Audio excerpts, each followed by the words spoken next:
وہ وکیل بھی تھے، جج بھی تھے، سیاستدان بھی تھے،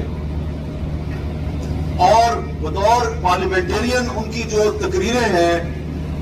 لیجسلیٹو اسمبلی آف انڈیا میں، ان تقریروں پر مشتمل ایک کتاب بھی موجود ہے، جناح ایز اے پارلیمنٹرین۔ جتنی بھی باتیں ابھی محمود خان نجفزئی صاحب نے اور جوید ہاشمی صاحب نے کی ہیں، یہ باتیں صحیح ہیں یا غلط؟ ظاہری بات ہے حکومت کہے گی غلط باتیں ہیں، تو میں ان کو ریکویسٹ کروں گا کہ 2 کتابیں نکال لیں آپ، قائد اعظم محمد علی جناح ایز اے جج، قائد اعظم محمد Ali Jinnah as a parliamentarian, دونوں کتابیں سامنے رکھیں، اور پھر یہاں پر جو باتیں ہو رہی ہیں ان کو سامنے رکھیں، اور آپ فیصلہ کر لیں کہ کون صحیح ہے کون غلط ہے۔ قائد اعظم محمد علی جناح نے پارلیمنٹ میں رولٹ ایکٹ کی جب مخالفت کی تو انہوں نے کہا تھا کہ بغیر ٹرائل اور بغیر مقدمے کے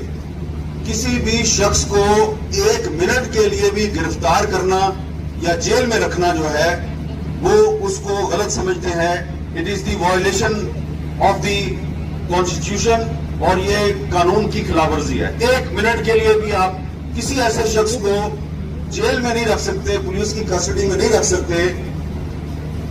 جس کے خلاف کوئی مقدمہ نہیں ہے یا اس کا ٹرائل نہیں ہو رہا۔ جوڈیشل ٹرائل کا لفظ انہوں نے استعمال کیا۔ اب آپ مجھے بتائیں کہ اس وقت جو ہماری عدالتیں ہیں ان کے پاس ایسے کئی مقدمات ہیں کہ جس میں جو ملزم ہے وہ پولیس کی کسٹڈی میں ہے، اس کے خلاف مقدمہ ہی نہیں ہے یا اس کو لاپتہ کیا ہوا ہے۔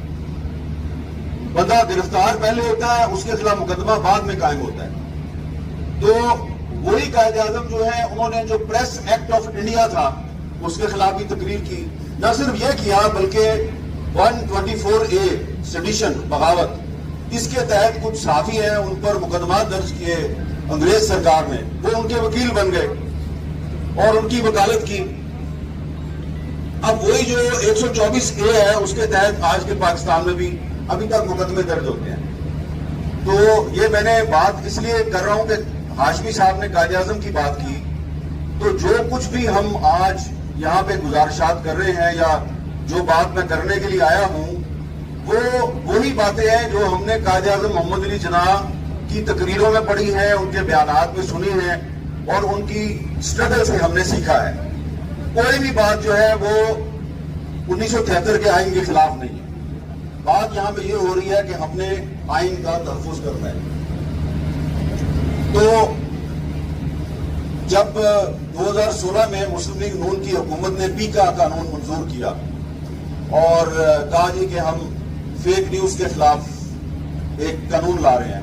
تو ہم نے اس وقت بھی کہا کہ آپ فیک نیوز کے خلاف نہیں ہیں، آپ دراصل میڈیا کی آواز دبانا چاہتے ہیں۔